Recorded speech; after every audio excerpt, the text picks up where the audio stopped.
Të gjithë e bëjmë, përdorim përvojat të skaluaras për të kuptuar të tashmen. Është një mjet tepër i fuqishëm që quhet arsyetim me anë të analogjisë.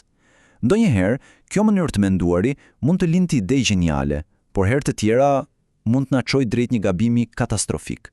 Pyetja është, si ta përdorim fuqinë e saj, para në grackat e saj? Le të fillojmë me një histori suksesi. Një histori që tregon se si një analogji e thjeshtë ndërton një perandori të tërë biznesi. Në pamje të parë, kjo pyetje duket pak pa lidhje, apo jo? Njëra shet lapsa e letra, tjetra qumësht e buk. Por pikërisht në përgjigjen e kësaj pyetjeje fshihet sekreti i një prej kompanive më të mëdha në botë.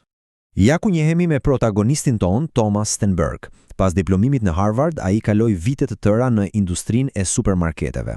Ai e pa me sytë e tij se si dyqanet e vogla të lagjes u zvendësuan nga supermarkete gjigante, më efikase dhe me çmime më të ulta. Kjo përvojë do të ishte thelbësore. Dhe ja ku i lindi ideja. Stenberg pa diçka që të tjerët nuk e shihnin. Ai vuri re se tregu i pajisjeve të zyrës në vitet 80 ishte tamam si tregu i ushqimeve para epokës së supermarketeve, i mbushur me dyqane të vogla, me zinxhir furnizimi të çrregullt dhe me çmime të larta për klientët. Ishte e njëjta histori. E po, rezultati ishte revolucionar. Duke marrë modelin e supermarketit dhe duke aplikuar tek kancelarite, Stenberg krijoi Staples. Kjo nuk ishte thjesht një dyqan i ri, por lindi një kategori të tërë biznesi, atë të super dyqaneve që ndryshuan përgjithmonë mënyrën se si blieshin pajisjet të zyrës. Pra, tani që kemi parë këtë shembull të pabesueshëm, le ta përkufizojmë pak më qartë. Arsyetimi me anë të analogjisë është pikërisht ky proces mendor. Ne shikojmë një situatë të re dhe të panjohur, kërkojmë në kujtesën tonë për diçka të ngjashme dhe më pas përdorim mësimet e së kaluarës për të vendosur çfarë të bëjmë. Por, siç e tham, çdo mjet i fuqishëm ka edhe anën e tij të errët. Le të kthejmë medaljen dhe të shohim se si e njëjta mënyrë të menduari mund të jetë tepër e rrezikshme. E po, problemi qëndron në mënyrën si funksionon truri ynë. Kemi një tendencë të natyrshme të fokusohemi vetëm tek ngjashmëritë, gjërat që na konfirmojnë iden, dhe të injorojmë plotësisht dallimet edhe kur ato janë thelbësore. Gjithashtu, ngjarjet e mëdha, qofshin suksese apo dështime, na mbeten në mendje dhe priremi t'i përdorim si shablon për gjithçka. Për të parë një dështim kolosal të analogjisë, na duhet të kthehemi pas në kohë. Pas luftës së dytë botërore, Korea u nda. Kur veriu komunist sulmoi jugun në vitin 1950, bota u gjend përballë një krize që përshkallëzohej me një shpejtësi marramëndse. Dhe në mes të kësaj krize, presidenti Harry Truman kishte një ngjarje të vetme në mendje, një fantazëm nga e kaluara e afërt, marrëveshja e Munikut.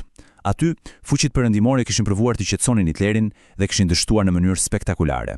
Kjo analogji u bë filtri përmes të cilit ai shihte gjithçka. Dhe këtu gjërat bëhen vërtet interesante. Në fillim, analogjia funksionoi perfekt. Mësimi nga Munichu ishte mos u tërhiq përballë agresorit. Kështu vendimi për të mbrojtur Korenë e Jugut ishte i drejtë. Por më pas, analogjia u shtri përtej kufive të saj, duke çuar në vendimin për të pushtuar veriun, një lëvizje që do të kishte pasoja tragjike. Ja pra ku ishte pika e verbër. Analogjia e Munikut nuk ishte një element kyç, një fqinj gjigant, Kinën, me interesa jetike në rajon. Duke u fiksuar pas ngjashmërive me Gjermaninë e Hitlerit, Truman dhe këshilltarët e tij injoruan këtë dallim fatal. Rezultati? Ndërhyrja e Kinës dhe një lufte të tmerrshme që zgjati me vite. Dhe mos mendoni se gabimet të tilla ndodhin vetëm në politikën e lartë apo në luftra. Ato ndodhin çdo ditë në botën e biznesit, madje edhe me sipërmarrësit më të suksesshëm. E mbani mend heroin ton nga fillimi, Thomas Stenberg?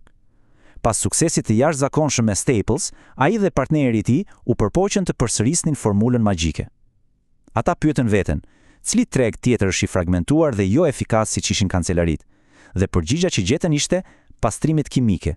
Kështu lindi Zutz. Pra, ku ishte gabimi? E po gjithçka shfihej në dallimet që ata janë shkaluan. Pajisjet e zyrës janë produkte standarde. Një stilolaps është një stilolaps, por pastrimi kimik është një shërbim thellësisht personal. Duke e centralizuar procesin, ata shkatruan lidhjen me klientin dhe nevojat e tij specifike. Zutz dështoi, ky nuk është një rast i izoluar. Le të marrim një shembull tjetër. Pete Schlossberg. Ai ishte një pionier i birës artizanale dhe e shiti kompaninë e tij me një fitim të majmë. Më pas, ai u përpoq të bënte të njëjtën gjë në një treg tjetër, çokoladën premium. Në fund të fundit, të dyja janë produkte premium për konsumator me shije specifike apo jo.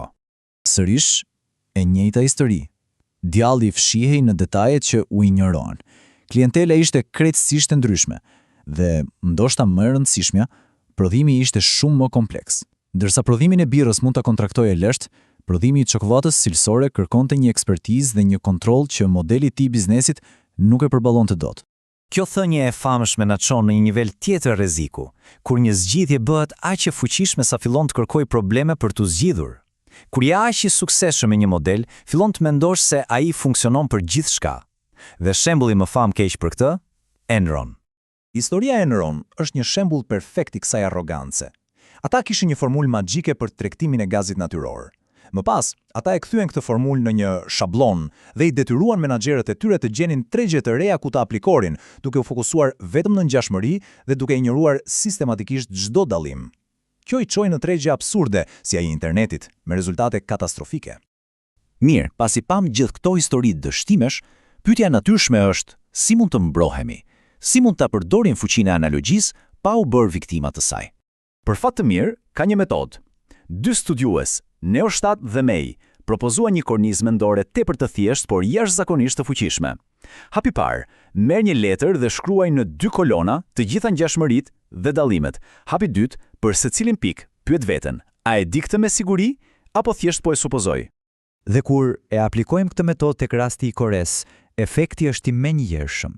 Nëse Truman do ta kishte bërë këtë ushtrim të thjeshtë, dallime thelbësore si ekzistenca e armëve bërthamore dhe më rëndësishmja mbështetja e agresorit nga Kina do dilnin në pah. Do ishte e pamundur t'i injoroja. Mund të duket banale, por akti të shkruarit ka një fuqi të jashtëzakonshme. Siç tha edhe Lee Iacocca, legjenda e industrisë automobileve, kur i hedh mendimet në letër, nuk mund të fshihesh më pas përgjithësimeve. Letra të detyron të jesh i qartë, logjik dhe specifik. Pra, herën tjetër, që një vendim i rëndësishëm është përpara, vlen të bëhet një pauzë. Vlen të shtrohet pyetja: cila histori nga e kaluara, suksesi apo dështimi, po e drejton në heshtje këtë gjykim? A janë analizuar me të vërtetë si ngjashmëritë ashtu edhe dallimet? Sepse përgjigjja e kësaj pyetjeje mund të jetë diferenca midis një idee gjeniale dhe një gabimi shumë të kushtueshëm.